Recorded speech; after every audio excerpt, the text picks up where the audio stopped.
Well, I hope my audio is not all messed up. Sasuke, I did send you a DM. That is for you. Just a little FYI thing. Nothing huge. Just a little thing on the back end here on my side. Let's see. Who else do we have in the chat? No, that looks to be it this morning. We've got Sasuke. We've probably got a couple of bots in there. And I've got my watch page open. So, how are we doing today? Am I on live chat? I'm not on live chat. How am I not? Oh yeah, I restarted again because something is wrong with my computer. I think I need to, do another clear it out and fix it up again. And that takes time. It takes almost 2 days, so I gotta figure out what I'm doing because I have a show on Saturday. But I will figure it out. I'll get there. With that, let's use this empty space to figure out how to run a show. Where is my board?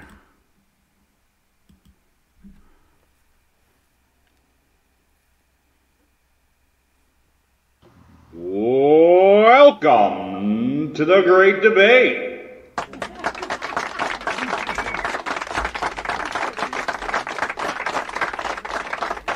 Well, talk about laggy today. Jesus, computer, catch up with me. What the hell is going on?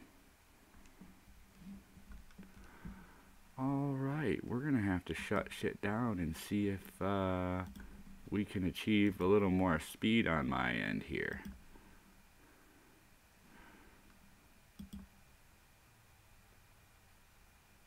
And we'll see if that works. Oh, look at how slow this is going. Alright, something's wrong. We'll hope nothing else really goes wrong, but we'll deal with it. With that, here is my board. While I wait for somebody to shout out the first category we're going to take a look at, let me make a couple small corrections from yesterday's show. I made a couple of statements that I found to be inaccurate. The manager, not supervisor, left her position. She was not terminated. There is no more information I have so far on that. The two black persons arrested were arrested only because they refused to leave the premises after the cops had said something twice. Apparently there was another incident in another Philadelphia Starbucks involving a police officer that needed to use the bathroom and wasn't allowed because he didn't purchase anything. So it's true that it was holding to the standard somehow, but again, it's at the manager's discretion. And according to the statement from the two guys on the news report, they said they were only in there a few minutes, but there's no proof as to how long they were there. So that's where the story starts to fold a little bit, and I'm not so sure how I want to look at it.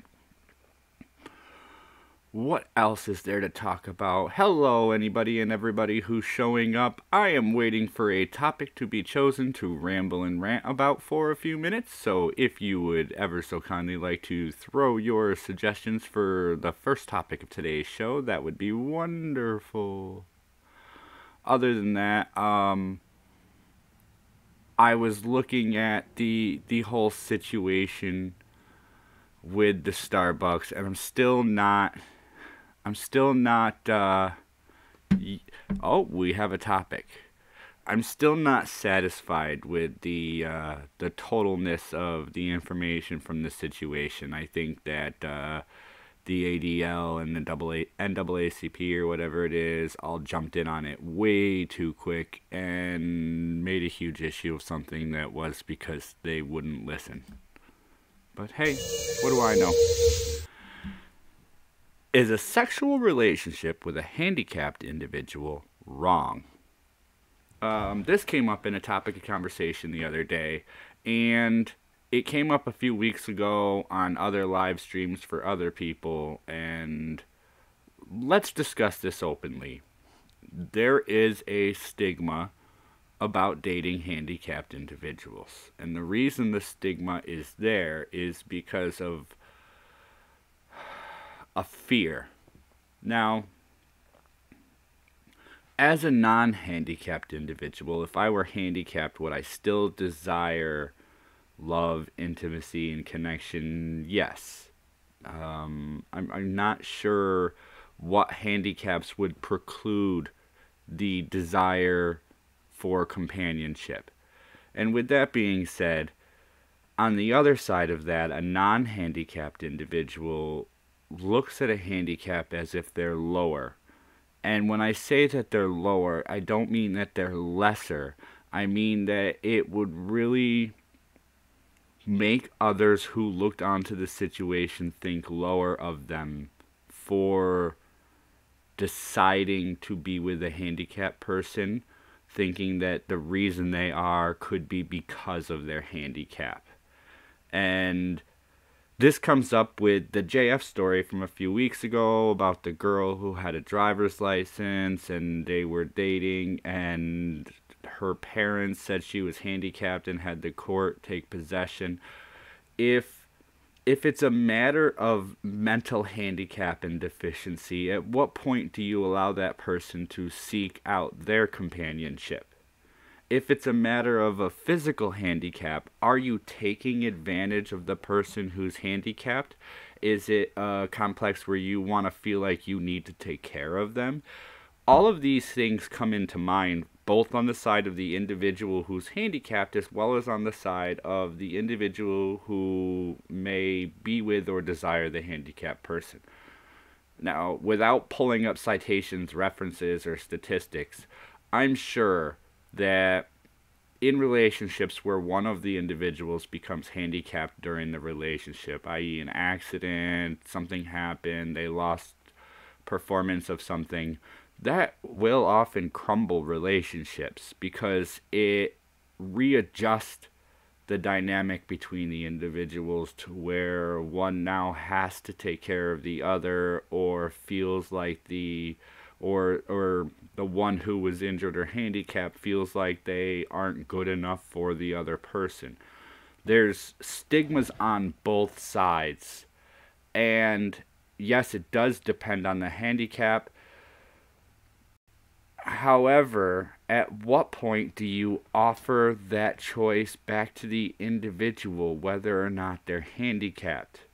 And always remember that if you see someone who's not handicapped and they're with somebody who's handicapped, and you can sometimes tell, do you come to the conclusion that could have happened after they got together? And I find in a lot of situations, even in movies that I think that I can recall that I've seen, the handicapped often comes in the relationship, and when it doesn't, there's a portrayal on how you're taking advantage of the person who's handicapped because of their handicap. And that illustration alone creates the stigma where others are going to think you're taking advantage because you're getting involved with somebody who is measured lower than you in one way or form. I'm, again, trying to be delicate with this situation because handicapped individuals are everything from a mental deficiency to a physical deficiency to cognitive learning deficiency. It's a matter of creating that perspective, I guess is a good way to say. How do I see this though? If let me relate this to me, I suppose. If my wife were to become handicapped, would I feel like I'm taking advantage of her?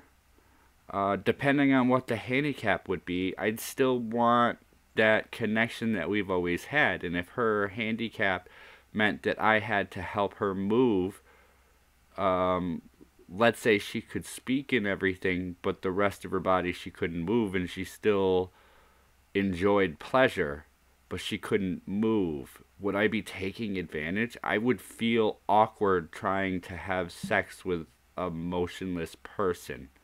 If that makes... That would be kind of awkward to me. Rightfully so. If somebody can't move, then what are you just supposed to cuddle them and hold them? And then every time you want to cuddle and hold them, you're making that action. You're the one taking advantage of the situation. And that's that feeling that you get. That's that stigma that others see, that you're taking advantage of somebody because they aren't up to the same level you are. So is that to say that handicapped people should only be with other handicapped people? Well, I have to say, I've seen handicapped couples before, and they're cute, and they look appropriate together. They fit, so to speak. And that's kind of sweet to see. Everybody wants to find somebody they fit with. But again, it's really hard. Are you taking advantage? Is it wrong to have a sexual relationship with somebody who's handicapped? Yeah, it does depend on the handicap and the situation and everything, but at the same time, at what point do you just say individuals have the right to choose for themselves and let them go in the direction they want? With that, welcome back to the board, any and all new watchers that I may have. It looks like, well, nobody. It must be a nice day out somewhere. Because all my numbers are really low today. Either it's really nice everywhere else except where I am because it's cold outside, or everybody's busy, which is cool. That's cool. I'll just run a short show today, no biggie. We're what, 15 minutes in? Is anybody in the chat? Would anybody like to pick the next topic?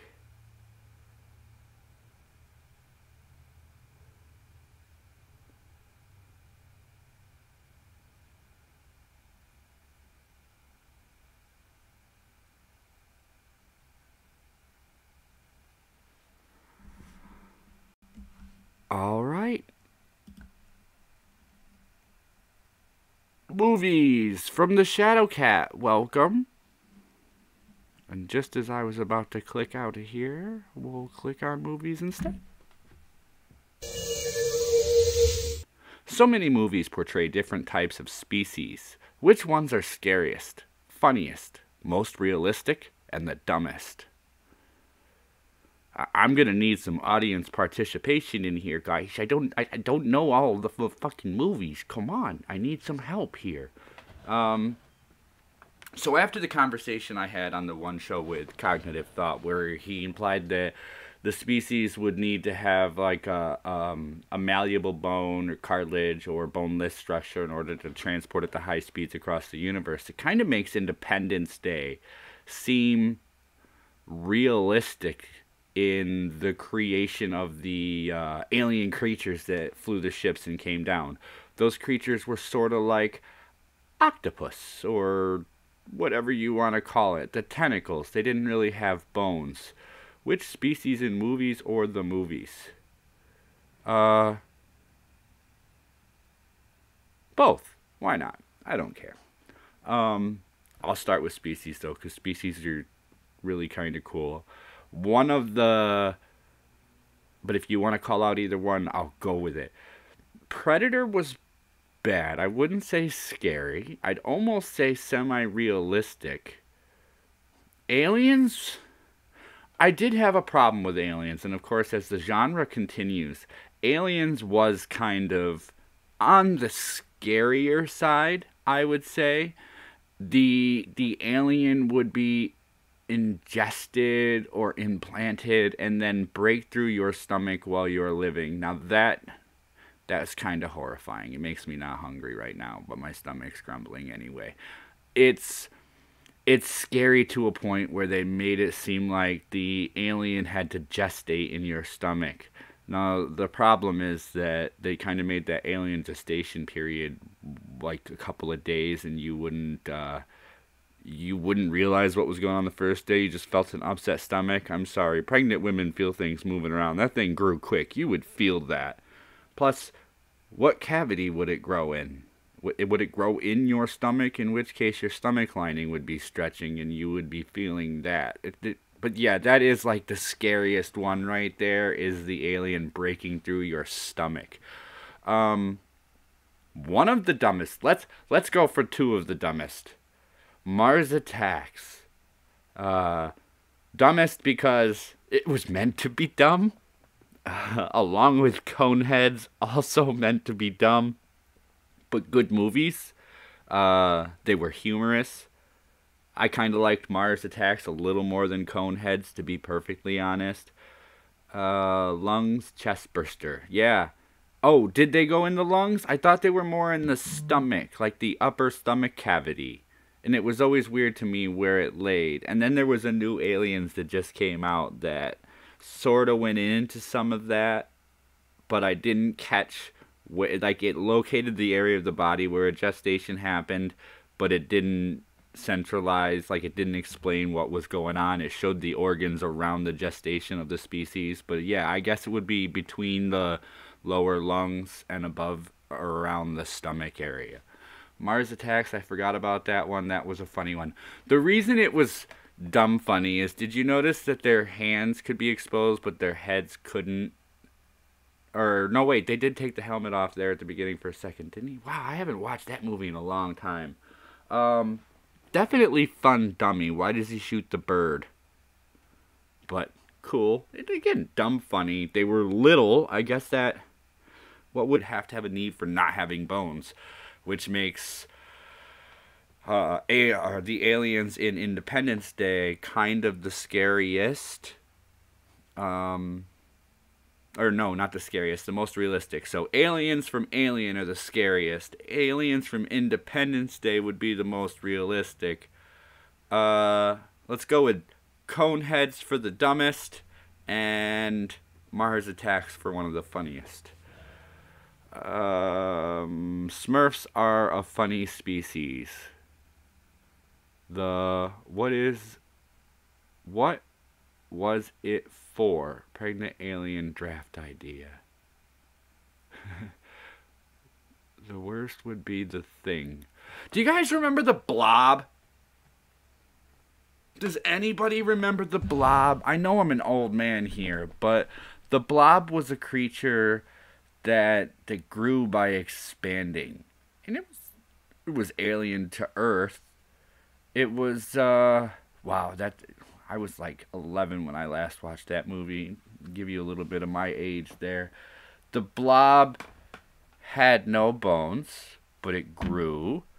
And it was creepy because they didn't know what to do with it at the time. Anything you gave to it, it would just ingest. And if you got caught in it, you were stuck. And that's kind of scary. If you look back at it now being an old movie and some of the effects, you could say it's sort of dummy. I don't know about realistic, though. However, when you think about how little we know about the universe, it could be realistic, and we have no idea. And welcome, Hunley, to the chat, if I didn't mention it.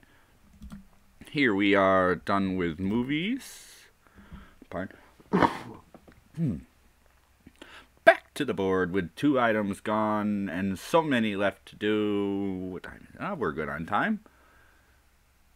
I was thinking it was actually, but I think it was it an experiment? I gotta rewatch some of these old movies I remember from childhood, because I remember some of them fondly, and it's like, but I don't remember exactly what happened anymore. Creator tips from the Shadow Cat.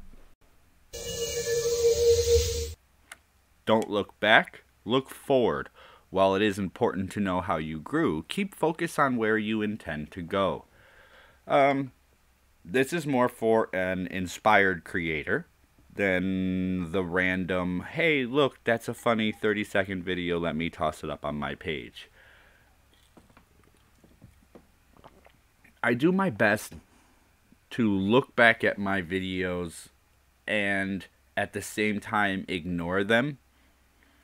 I want to look back and see what was it that the audience enjoyed. What was it they didn't enjoy? What am I doing that appeals? How long did they stay? When were they there? When were they watching? What were my audio problems? Did the show move through okay? I don't watch through as many of my shows as I used to, but I'll randomly go back and check shows that I haven't watched to see what happens. I could write fortune cookies, Daryl. Welcome to the chat.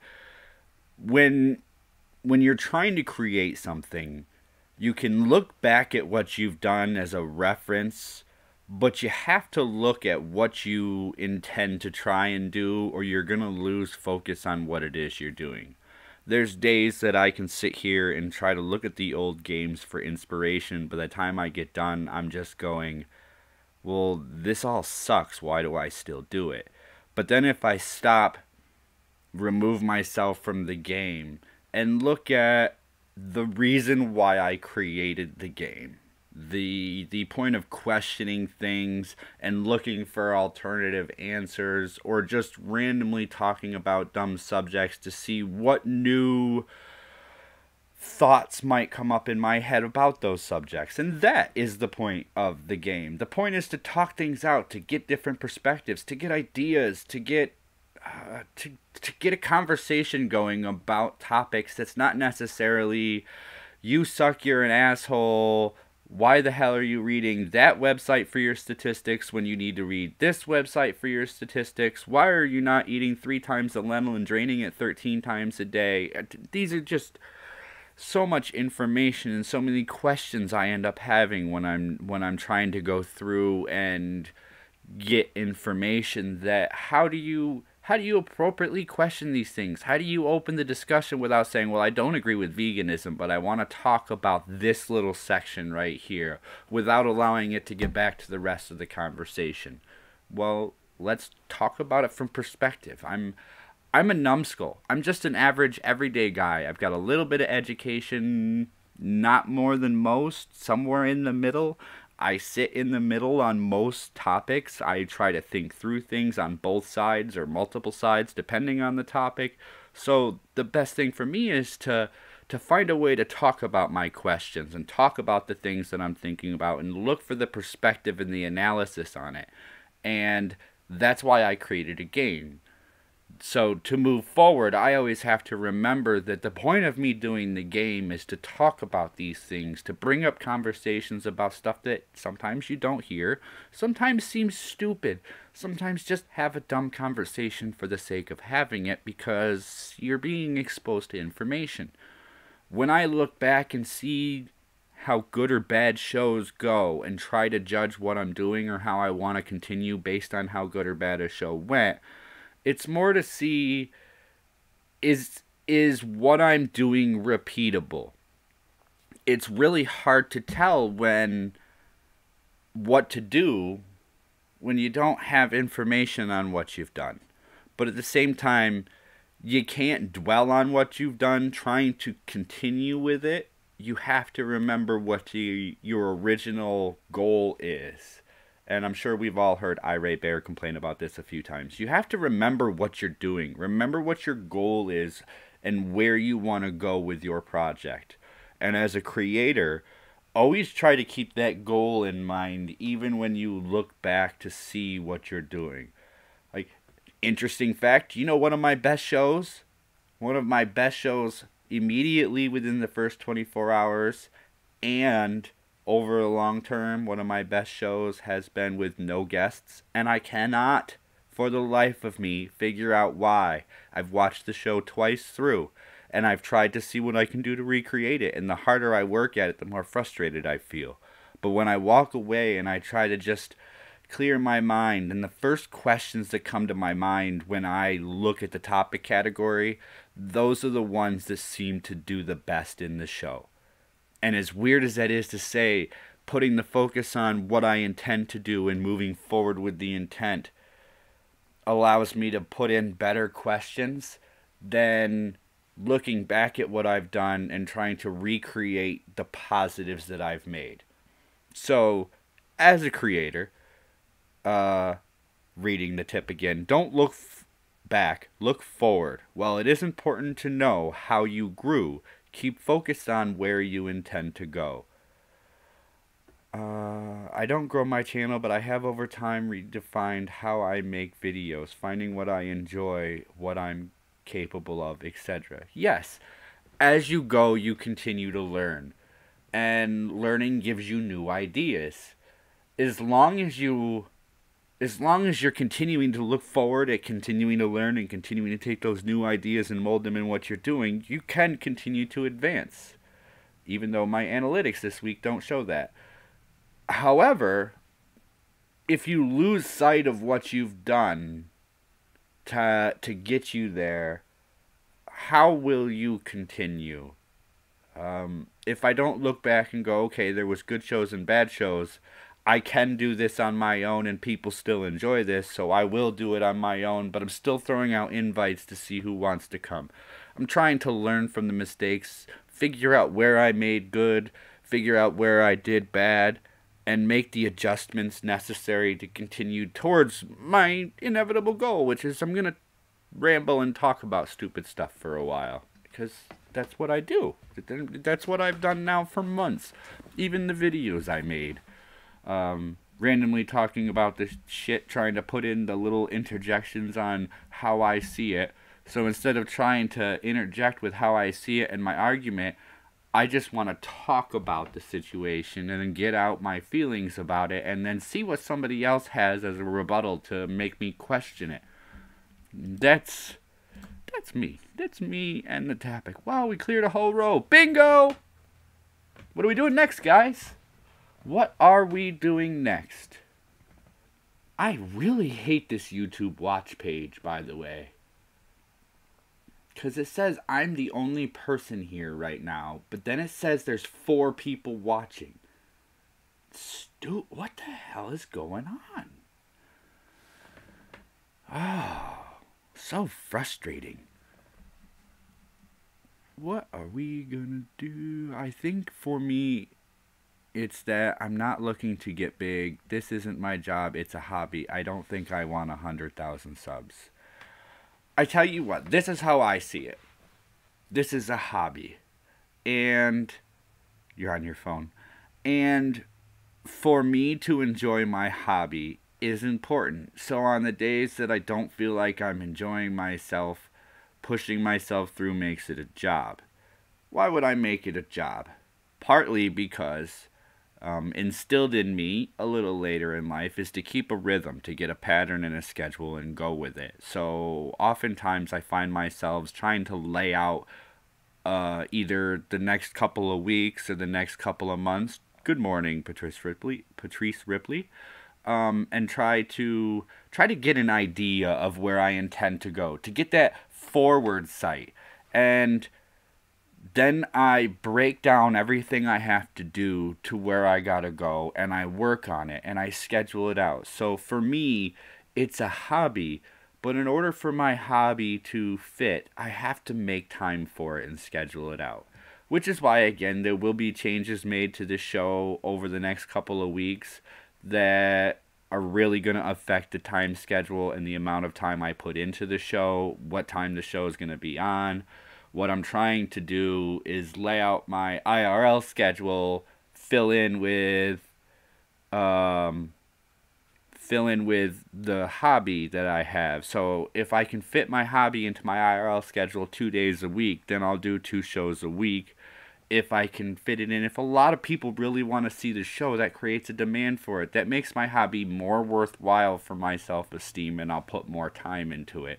Otherwise, I can go out back, rake and rototill and sift out rocks and finish landscaping my backyard with the materials that I have, and when I'm done, I'll have something to show for it. I'll feel good about it. The whole goal in life is to make sure that you're at least somewhat enjoying it. And I try to, in my hobby, make it that I enjoy it more than I don't enjoy it, which keeps it still fun for me. I love landscaping because when you see the work that you've done, it looks good. I like building things and creating things, and it's hard to do in the winter, so I picked up a lot more time on this. And then people started coming, so I put more time into it. More people come, more time I put into it. The fewer people come, the less time and effort sometimes I put in, because you're not seeing the return. You're not seeing people are enjoying this, so I'm enjoying making this. I'm enjoying making this. A couple people watch, so maybe they don't want to see it. And you get a feeling, and you just have to either truck through it or walk away. And I do enjoy doing this, so it's not a walk away thing. It's well, let me look at my statistics, and I've been going back and trying to catalog my analytics for the last few months and see where the best times are to try and make the show and look at other stuff. So we'll be making some changes. That'll probably come out tomorrow afternoon after the poll ends. Anybody in here is welcome to pick the next topic, and I can ramble about that. I'm just going on the last one because it was the last one. Let's see. He doxed himself because poor OPSEC, poor sec, woohoo. Who, me? I didn't dox myself. I've come close a few times, but I haven't. Hunley says we should talk about toys. There was a digital pet craze a few years ago among young teens and kids. Was this a good idea? Why did it die off? I know why it died off. Oh, okay. I know why the pet craze died off, and it has a lot to do with batteries. The batteries that those little digipet things ran on were those stupid little, not the NC13 flat batteries or the 10, 23, 24s, and 25s, but I'm trying to think of the name for the almost watch-style batteries. No, watches ran on the 2014s. Laser pens run on those little chubby fat batteries that are like the tip of a AAA. And they're hard to come by, and a lot of the stores that sell them for like $4 a battery. And you're not going to replace 2 or 3 batteries, I think it was, in your Digiman pet toy for $15 when you paid $5 for the toy. It's another craze. We all have seen the TY beanbag animals. I forget what they're called. The TY toys. My kids even have some. There was a craze for the little ones that are just like that, but all the paws are magnetic, so they attach and hug and all sorts of other weird, funky shit. There's move that. There's crazes, and a lot of them end because the batteries die. But the digipet craze, I thought, was kind of cool. And it's sort of carried on. You can get a digipet on your phone now if you really want. There's apps for that. But, Tamagotchi. I remember all those little keychain things. They fit in the palm of your hand. They had like 3 or 4 buttons. You had to feed it and pet it and water it and maintain it. And if you didn't pay attention to it for like 3 days, it would die. And then you'd have to start a new animal. It was a fad. That's why it died out. The battery thing is a huge reason I think it died out. I I think it was a good idea, though, as much as I think it was a bad idea. The good idea behind it was it allowed parents to, without causing a huge food expenditure for having an animal, it allowed the kid to have something they could care for and treat. However, in equal agreement, I have a problem even with what I'm doing right now because, again, back to the hobby thing, I would rather be outside working on something and be able to see the fruit of my labor. When I'm done here on YouTube, when I close the show out for the day, all I have to look at are some numbers. They're not interactive with me. I can't do anything with them. There's nothing tangible. The tangible part I get out of this is that feeling from being interactive with, the social connection, the conversation, what I'm doing being carried out, and mattering at least to one or two people. And giving a kid or teaching them to spend time working on this digital device kind of led into some kids you see that their eyes don't come off of their digital device. And how do you square that away? How do you balance out it's a good idea to teach the responsibility and the persistence to work on a project with it's a good idea not to teach kids to play on digital toys all day? It's a hard balance. I cannot remember the guy's name, but as you would expect, big in Japan. Yeah, some of these things are still crazes in other places. We here in America move through our crazes rather rapidly, I suppose. Some things last a year or two, some things last a couple of months. And real pets are better, from Patrice. I absolutely agree to a point. I loved pets until my mom decided she would take in every stray animal and take care of it, and then dogs break loose and you end up with more dogs and more dogs and more dogs. And if my kid asks me for a pet right now in my new house, the answer is no. Maybe a fish, but I'm not even set on that. Fur babies, I remember them. I'm not sure what they are. You guys, there's been so many fads. Even in the last few years, there's been fads, which is, not to delve into the LGBTQ community, but which is why a lot of people wonder if that's just a fad that people are going through right now, to replace the emos and the whatever else is stages we've had of people that don't fit in and want to not fit in. Damn, I got phlegm today. Must be all the moisture in the air. That's a little better. Let's get that board back on the screen. See if anybody wants to pick another topic. We've got 14 left. 14 topics left. 20 minutes to go. Ha ha ha. No real pets. We call them our fur babies. Yeah, a lot of people do that, and it got really hard. I felt bad not being able to take care of them, but once you hit a certain number of animals, no matter what's your budget, it becomes impossible to spend time with them. You'd get a dog whining because you'd feed them and you'd water them and you'd scratch them on the head, but as soon as you walk away, they want more attention. And when you have that many dogs and live in the country, I told my mom I refused to have all those dogs in my house. And she tried to do it in hers. They ripped her house apart. I had to put them back outside. She wouldn't take care of anything, so I ended up having to give them all away to an animal shelter when I lost my mom. That made it hard. So, in some respects, I guess the digital pet would be better, less separation anxiety and things, but a real pet teaches you more responsibility, gives you the companionship that social media really imitates giving you. So real pets are better for you. Just don't overdo it. Back to the board, though. Who wants to pick the next topic? We're moving right along on today's show. I think we can get at least one more. Maybe two. We'll see how that goes. I have Zala Kutuzini. There's an L there. I'm not wearing my glasses. Hold on. Give me a word I can't pronounce to make me realize I'm not wearing my reading glasses. I have a Zala Tili.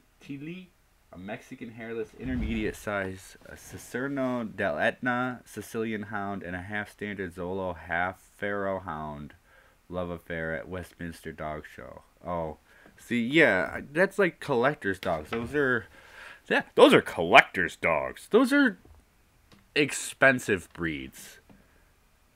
Actually, having an AI would be nice. Yeah, to a point.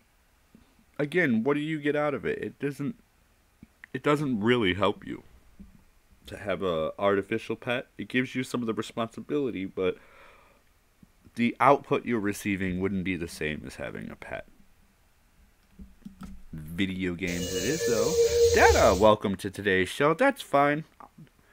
However, while trying to hold relevance, consoles are pushing gamers away with costs and subscriptions. Dun dun. Dun dun dun dun. This is a continuing argument I have with video games, and I was a computer gamer for a while, but I've always been a console gamer all along. To a point where I never got rid of my consoles. I still have them. And brag about having 13 working consoles, all different consoles, from Nintendo through Sega, through Atari, through Xbox and PlayStations, and like a lot of stuff people go, I've never heard of, I've never seen that, and it was stuff I'd pick up wherever I could. I'm a console collector, but since the Xbox and the PlayStation 2 came out, I have to say that my console addiction has been satisfied, and I'm no longer addicted to buying every console. They're great. There's cool things to consoles, but on the console side, when they switched over to being a computer and not a separate entity that ran on the cartridges, some of them ran on discs, but when they switched over into the computer mode, it changed the way the game felt a bit, and it made playing on the console pretty equal to playing on your computer. And then the computer started developing ways to be closer to video games, video game consoles, which gave you that ability to start merging the two worlds. The Xbox understood this was happening because it was created by a computer company, and they've been slowly merging their world together. I'm waiting to see what that comes out with in the next few lines. But am I going to be on top of buying them? No. I'm in no mood to go buy any new consoles, any new attachments for any reason until something breaks down and I absolutely need to replace it. And the reason for that is my Xbox Live subscription runs out on May 12th. I have no intent whatsoever to replace that subscription because online gameplay on Xbox Live is boring now compared to trying to do it on my computer. I'm capable of more on my computer, and I have the second screen, which means I can move things off to the side on my computer.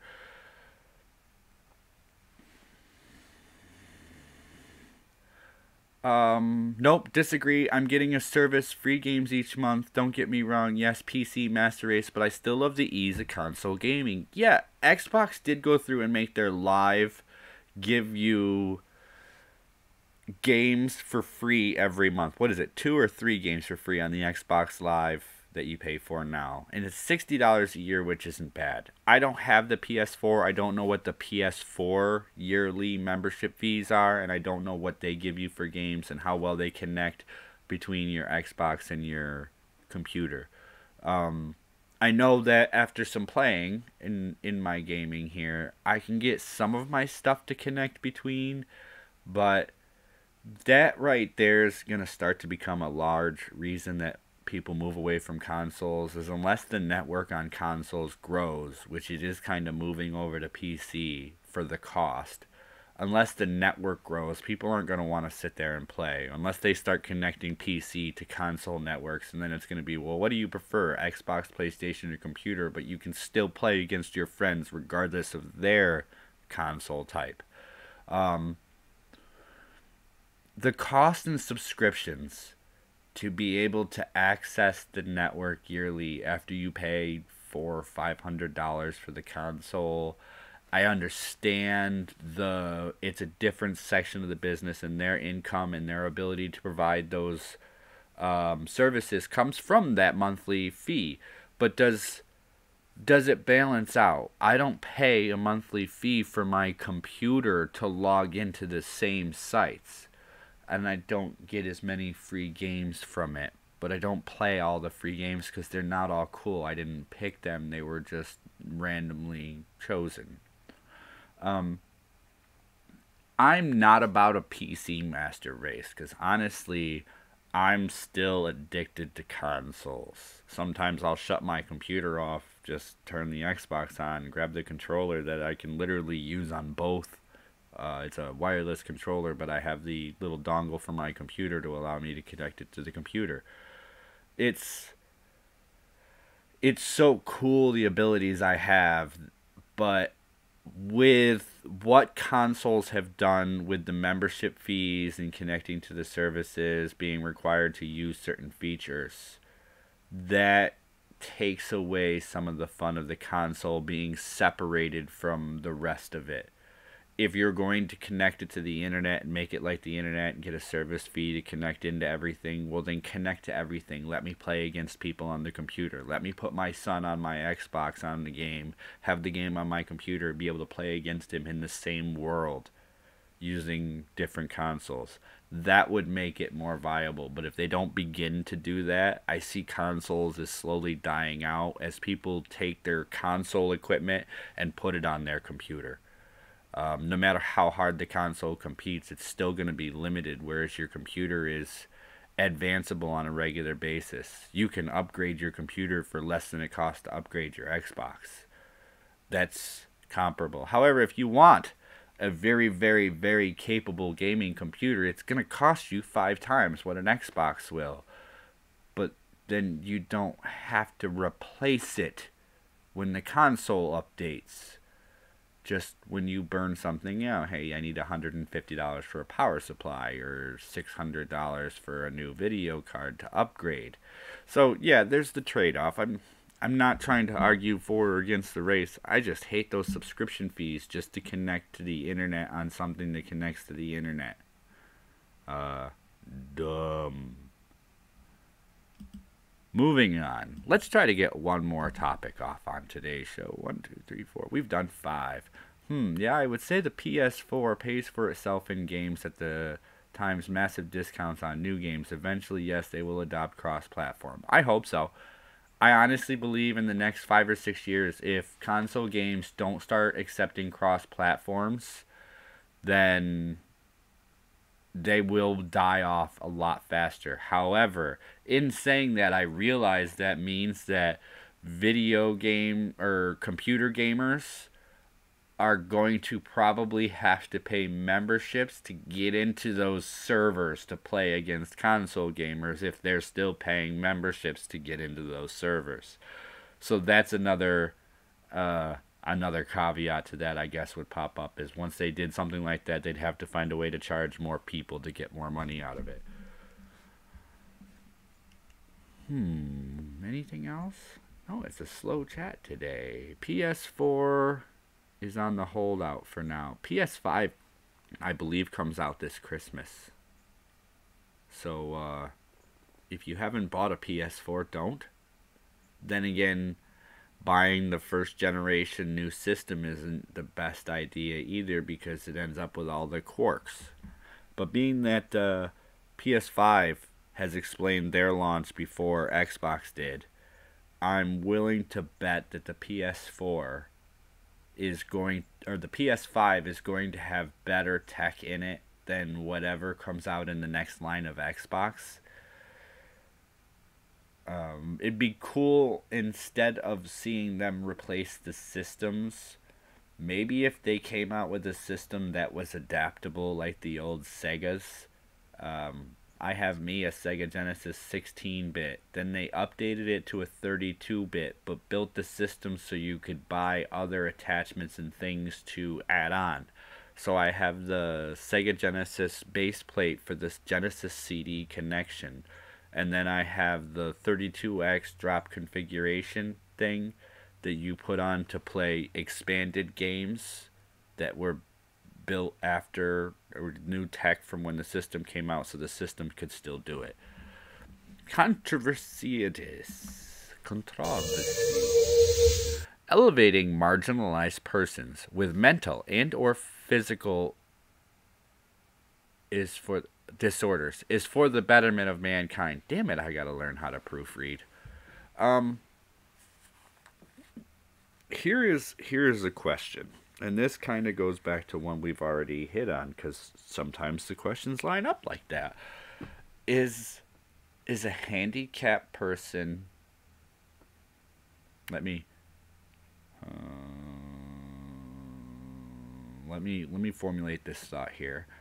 Is somebody who may be physically or mentally below another person, should they be elevated to be equal to others for the betterment of mankind? Is the equity of outcome important to us continuing on as a civilization?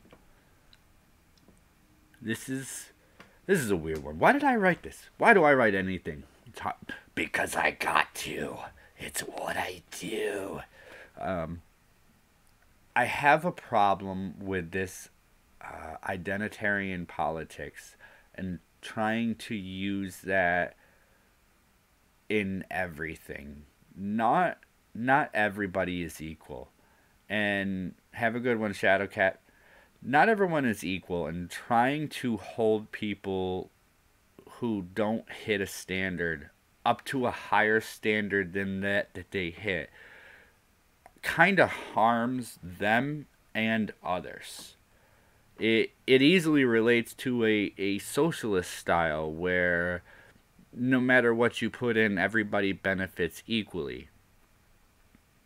Elevated to inclusion, yes. To equality, no. It would be too much for some people to handle. Yeah. If people are marginalized, that means there's something about them that's different, that separates them from the rest. Now, am I saying all people are marginalized the same? No.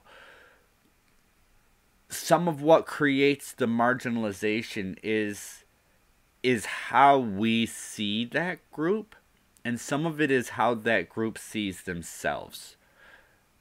For no reason should somebody with a mental handicap be able to, if their handicap is seizures, okay? This is not trying to put a stigma on somebody with seizures. If you have a seizure, you going to be a surgeon is probably not the best idea. We want to give you every opportunity to do whatever you want. And we can overlook your handicap. We can overlook this disorder you have that causes seizures. However, we can't treat you equally with other people who want to be doctors, because not all people that want to be doctors have seizures. And you having a seizure could cause complications. It's hard to say that everybody can do everything they want. I cannot do everything I want, nor should I be able to. The choices that I've made, who I am as a person, should I be able to go drive a race car? No. Would I love to? Yes. I'm not too heavy, I'm kind of too tall, which puts my body weight in a higher class. Could I be a jockey on a horse? No, because I don't weigh 120 pounds. I'm not going to have the rules changed so that heavier people can get on the horse and race. We understand that there's problems with people. And most people come to an understanding that if you have a problem, you have limitations. And to expect those limitations to exist is not bad. It is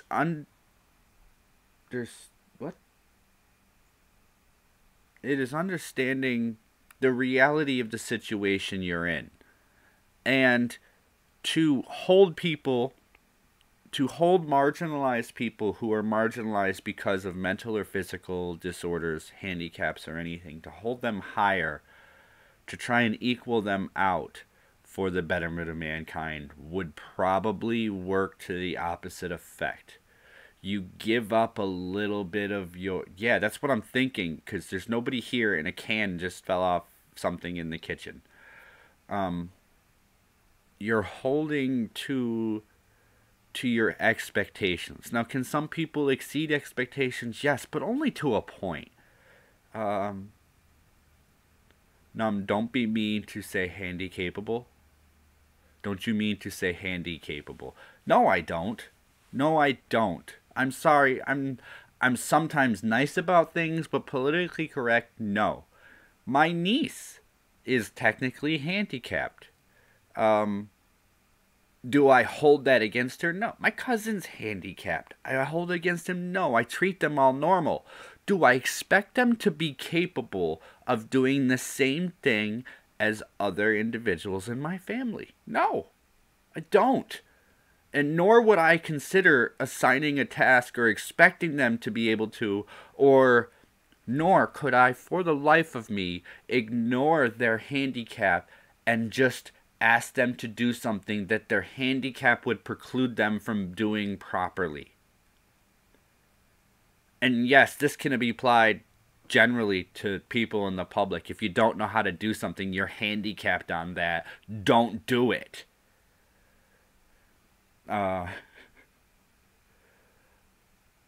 If you understand your limitations, those are your handicaps. Okay, so let's blur this word a little, because it already is.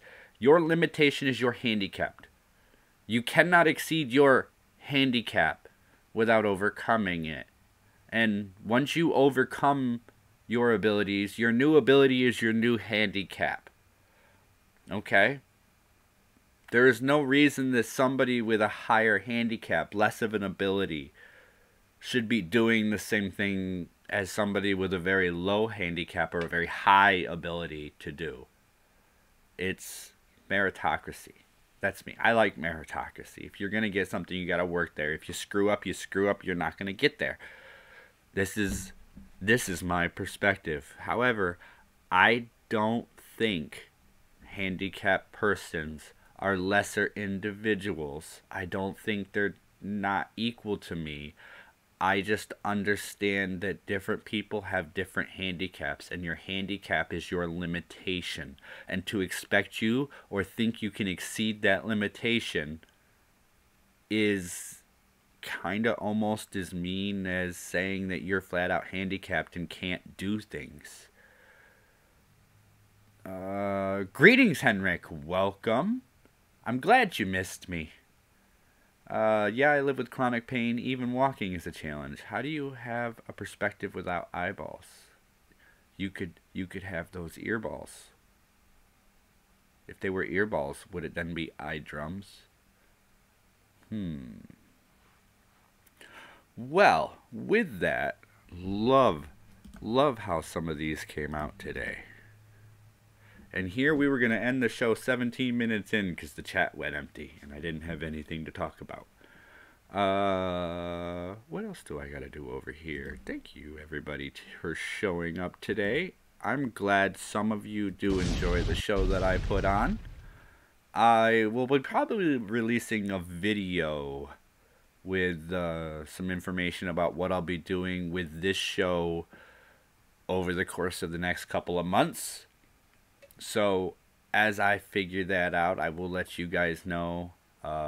Make sure you all tune in, if possible, at 7 p.m. tomorrow night for the Numbed Wasteland. We're going to have a guest on, and we're going to talk about space and science, and we are going to try and blow everyone's mind. So, with that being said, thank you, everybody. I really appreciate you coming today. Make sure that you share this out. Make sure you click whatever buttons you feel like clicking on the way out. I'm not going to tell you what to do. Just click some buttons and have some fun. Everybody have a great day. Enjoy your weekend.